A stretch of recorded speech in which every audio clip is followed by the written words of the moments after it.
Yo, slow budget. Once again. Yeah. Good morning, everybody. Today's date is May 10th, 2023, and it is a Wednesday, Hump Day Wednesday. Man, this year is going by quickly. First of all, I just want to thank a lot of people. I want to thank people that stop me in the streets, that message me, that talk to me, that people I don't even know are like, just so thrilled about this podcast I'm doing, exposing the fraud or whatever you want to call it here at the school. And I honestly think it all boils down to people need to be held accountable for their actions and for the actions they're not doing. And that's the whole point of this whole thing. I'm gonna be calling people out. So yesterday there was a school board meeting, and I went and spoke at it. I gave a quick speech, and I will read that speech at the end of this podcast. So yeah, and again, I apologize. I didn't have a show yesterday. I just, like I said, this month is gonna be a crazy month. I ended up watching my granddaughter and didn't take my computer with me, so just end up spending time with her. And then I get messages and calls like, hey, what's up with today's podcast? I need it. I'm just like, man, I'm sorry. It's just every other day I'm going to try to at least do one. So I'll do one today for sure. And then, I'm going to do one tomorrow and Friday. So it's just yesterday I'm going to miss. But yeah, I'm having fun with it. And I got a lot of questions asked to me. I got over 20 questions from Snapchat and Instagram, anonymous questions. So I'll get right into that. Here we go. First one. Okay, so the first question is Rocky going to finish high school in San Manuel? Yes. At this point, there's no choice. He goes to another school. He has to sit out like half a football season. It's not even worth it. He'll finish up. Whether he even plays or not, that's up to him. Like I said, he's going to be 18 pretty soon. It's up to him.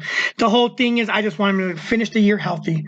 We don't need any more major injuries that are going to put him out for another year or whatever. So if he decides to play, he plays. I have a feeling that even if he does decide to play football, it's not going to go well. They're going to, whatever I'm going through, they're going to put it on him. I already know it. I mean, it's inevitable.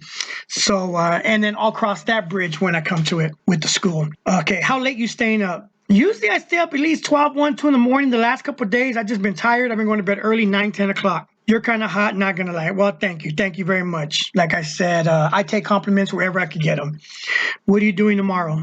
If that's me that yesterday, today, I'm just going to work and pick up my daughter from swim. Take her. Well, she has jiu-jitsu today. She has swim practice. So it's always a busy day.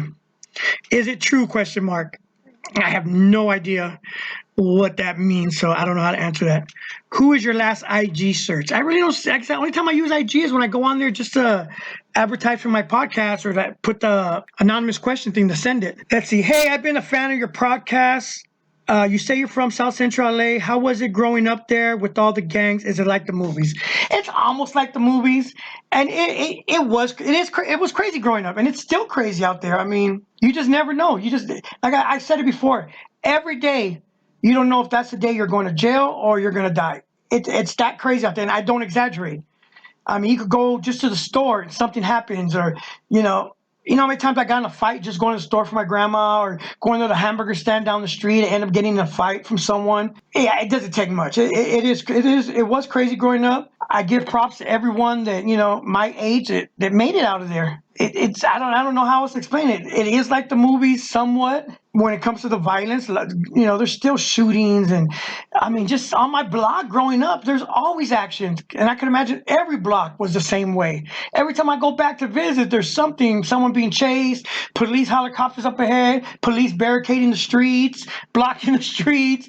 Yeah, it's still hectic. It always has been, always will be. I hope I answered that, and I could get into it more in the future time. How old are you again, and how tall are you? I'm not going to divulge my age, but I'm up there, getting up there. How tall are you? I was about 5'8", probably 5'7". Now, we shrink as we get older. So let's see what else we got here. Please give me some pickup lines. I actually went into my repertoire and all that. Here goes some cheesy ones, okay? Here goes some cheesy pickup lines. Are you an artist? Because you're good at drawing me in. Get it? Get it? Okay, I know, cheesy. If I could rearrange the alphabet, I'd put you and I together. And my all-time favorite one, this only works if you talk to someone that, different race. Do you have any Mexican in you? If they say no, you'd be like, would you like some? Okay, I know, cheesy. I'm sorry. Let's see. I'm sad I won't hear you announce the football games next year. Can you please say you're sorry and come back to Team Miners again? Look at I don't know what I'm doing that would stop them from like why I can't announce a football game. I think I was good. A lot of people liked when I announced. I mean, over the past few years, it's the same announcer, same thing every time. I thought I brought something new to the table, something exciting. I brought comedy. I'm talking during the game, during the timeouts. I mean, I thought I was a good announcer. If they don't want me, it's whatever at this point. I had fun announcing. I would love to announce again. That's totally up to them. Have you ever cried during a movie? I've answered this before. Now, I've never really cried during a movie, but I have gotten emotional, especially when it comes to kids. Like I said, I had a kid young, and so anytime it has to do with the kid, and my biggest fear was losing a kid. I lived through that. So anytime it's something like that about kids, something happening to kids on a movie, I do get emotional. So I hope I answer that. Did you get with him or not? Again, don't know who this is or who they're talking about, but I don't know. I don't know how to answer that question. Do you use pronouns? Again, this pronoun shit is the dumbest thing ever. You're born a him and you're born a her. That's it. There is no other pronouns. But only in Biden's America do they make up some crappy shit, and it starts to get traction. Okay, here we go. These are ones. Do you think the school board knows any of these issues are present? Seems like they aren't too involved. Why don't you go to the school board meeting with all this? And it just so happened I did go to the school board meeting last night. Like I said, I'll give the exact speech I gave at the end of the show. Here goes another one. It's sad that many teachers have left. I bet Oracle has a lot of students from San Manuel and Mammoth. I don't blame you for taking Corey. Well, that might have been a misconception when I said I'm just saying Corey probably won't go to high school here. She'll finish up to junior high at least 6th, 7th, 8th grade. But I'm just pretty sure just because of her sports and the way her sport is going to be wrestling, and trust me, for years this school has something against the wrestling program. I don't know what. They get the least attention, or I should say the most attention in the negative way. Like they're so micromanaged. The coaches can't even do anything because the AD has to micromanage every decision, stuff she don't do to other programs. When I was coaching junior high, she was interfering with the lineup. That's unheard of. She didn't do that with basketball. She didn't go to the football coach like, hey, no, this is a running back. He should be a wide receiver. No, I got a call from a parent, and the parent doesn't want this kid to be a wide receiver, so we're gonna put him at running back. No, only in wrestling did she bowed down to parents. If a parent called, she would bow down and not have the coach's back. I guess it was only wrestling because I know she didn't do it to baseball, basketball, football, any other sport but wrestling. You think I want my kid in that program? No, like I said, so I'm pretty sure for junior high, she'll finish here, but high school, right now, 90% positive she will go to high school at another school. So I hope I answered that question. How does change happen at the school? Who needs to get involved? I think more parents need to get involved. Talk to your kids. Talk to your kids. If your kid feels like teacher yelled at them or something, you go to the school. Get a meeting with the principal. Get a meeting with the superintendent. Speak at the board meeting. Everyone's allowed to go talk at the board meeting. You got 3 minutes. Get involved. Parents, get involved. Interview your kids all the time. How are you being treated at the school? How are the teachers treating you? How is if your kids are playing sports, especially, how is the administration treating you? If the wrestling team's going out there to set up for a wrestling meet, and when I get there and I'm like, how's it going? And all the wrestlers tell me, I don't know, the AD's been yelling at us for 20 minutes. Let your parent know. Let them get involved. I'm trying to be the voice for everyone, but it takes a nation, a village. It takes a village. Parents just need to get involved and get more proactive. That's one way I can see change happening.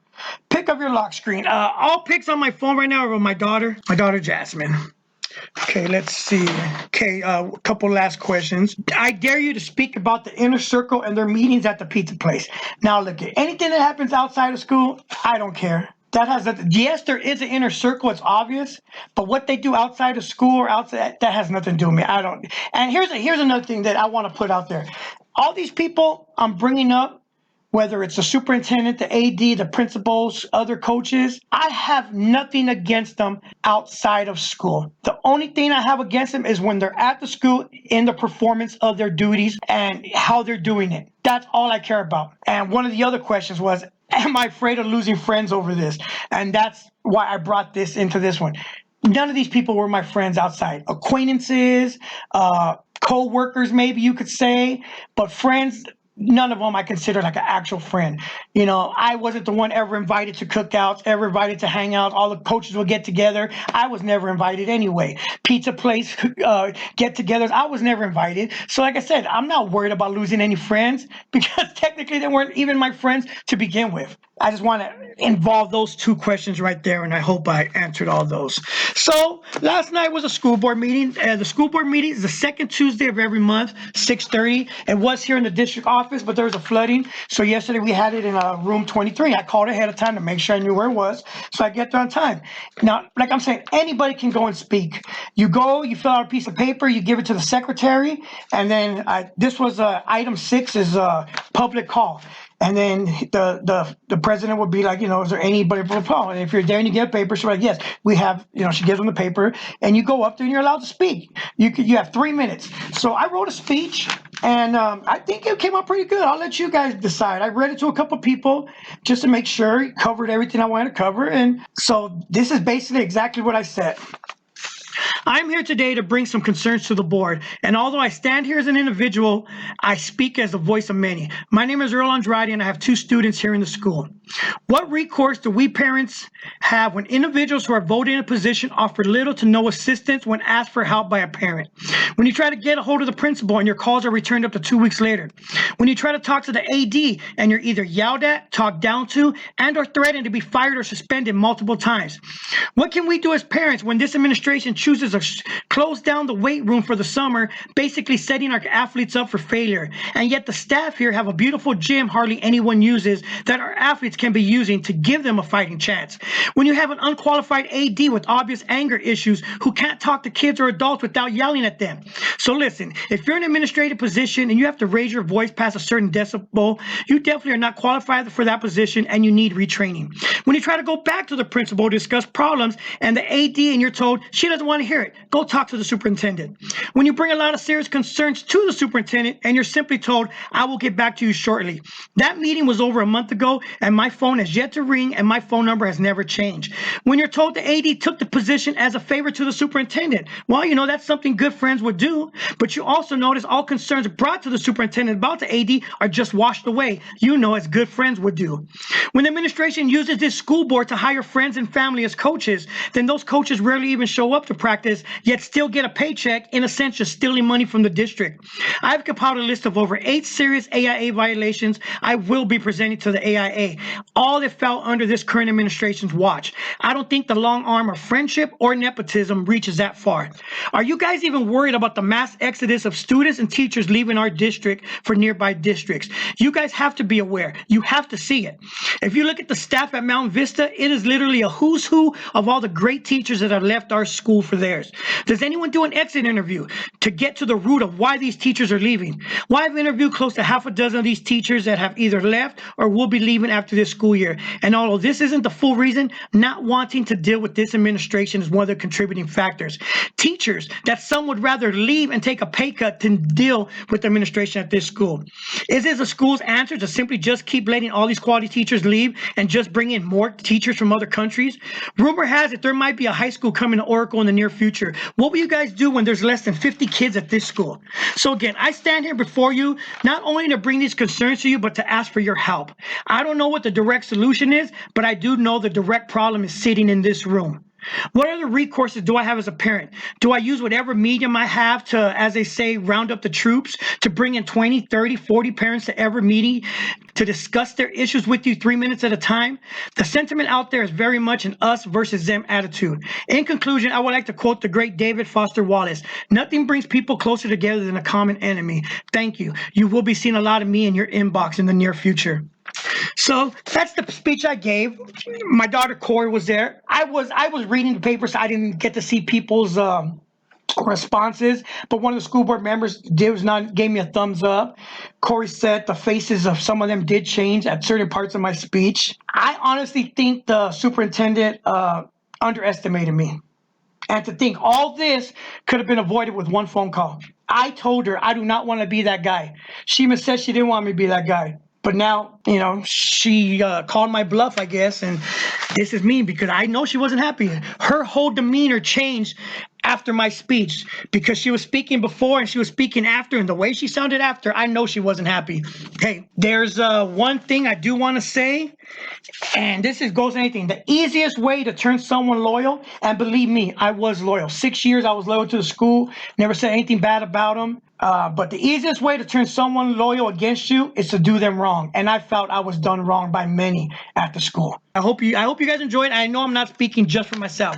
Like I said, I'm speaking as the voice of many. So again, hit me up, send me messages, send me texts, send me, if you want me to, send me your phone number if you need to talk to me, and I will bring up issues because I will be sending a lot of texts and CCing all the board members with any concerns I have or any concerns that I know about.